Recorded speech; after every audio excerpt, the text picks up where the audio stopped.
father of social contract, who is Thomas Hobbes.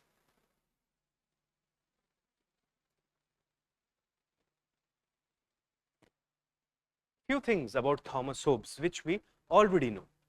Thomas Hobbes was an English philosopher.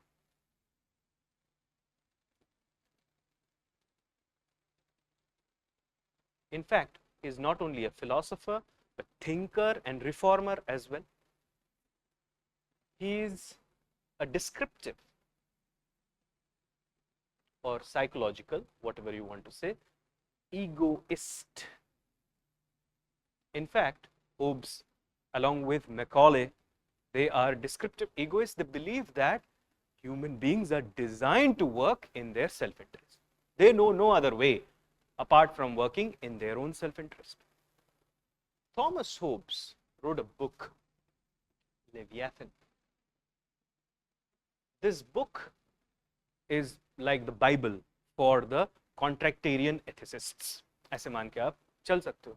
Like what Jeremy Bentham was to utilitarianism, Hobbes is to contractarianism. Hobbes, in Leviathan, for the first time, highlight the idea of an organized social contract. Although, keep this in mind, that hundreds of years before Hobbes, Plato and Epicurus had already talked about social contract when they were discussing justice. According to Plato and Epicurus, justice is to give everybody their rights and to ensure that nobody is harmed. That is justice. And that is possible only when you have legitimate government and moral norms in the society. For that, you have to come to some agreement. And the moment you come to that agreement, there is emergence of contract. And therefore, Plato and Epicurus could be considered as the real fathers of the idea of contractarianism or contractarian ethics. But Hobbes is the person who is called the father of contractarian ethics or father of social contract because he produced the idea in front of us for the first time in the most scientific manner. And that's why Hobbes is celebrated worldwide. So, look here. What is Hobbes' argument? एक तो वो ये कह रहे हैं that men always act in their self-interest. That is how men act. And by the way, when I say men, I mean men, women, others, everybody. So, we always act in our self-interest. And the best way to protect our self-interest is to enter into a contract. Why did he say so? He says that imagine there is a primitive, unstructured society. That's what he calls it. Primitive, unstructured society. And the name that he gives to it is the state of nature. In the state of nature, as we had already seen, that the people enjoy unlimited freedom. Initially, it looks very good. Like say, for example, if you want to go into a shop, you want to pick some item, electronic item, you can do that. If you want to eat somewhere, you can just enter without paying money, you can eat that. But just imagine, you must also be holding some property. You must also be having some rights. And if others also start violating all of that, that would be then very scary for you. That's why in the state of nature, where people enjoy unlimited freedom, life is not good, says Hobbes. In fact, Hobbes says that life would be solitary, poor, nasty, brutish, and short. Solitary means you will be left to your own. There will be no common security that would be available to you. Poor, it means you might not have any property with you at the end. Nasty, it means very dangerous. Brutish, it means brutal. And short, you may die anytime. So that's why A state of nature is not the right. And people, because they are self-interested always, human beings are designed like that because he's a descriptive egoist. So he believes that the best way to protect our interests is to go into the idea of an organized social contract, because all individuals are rational individuals. That's what he believes, and rationality calls for that contract. So this is what Hobbes is saying people, or when you start with, say, state of nature, this is what he's saying. State of nature, start with that, and then we get in that self-interested people. Self-interested people, if they are also rational people,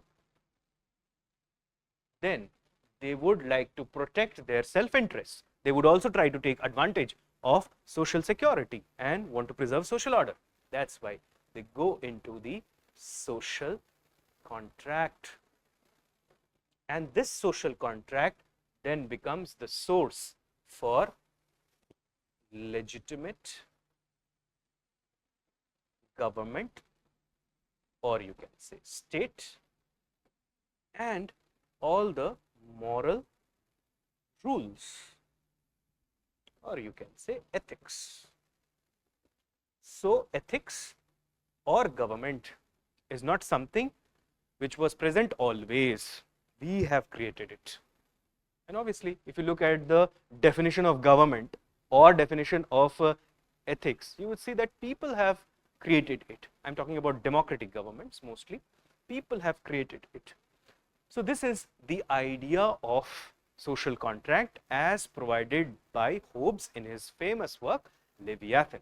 It's the Bible for all those who are interested in understanding what is the idea of social contract. And then Hobbes goes on.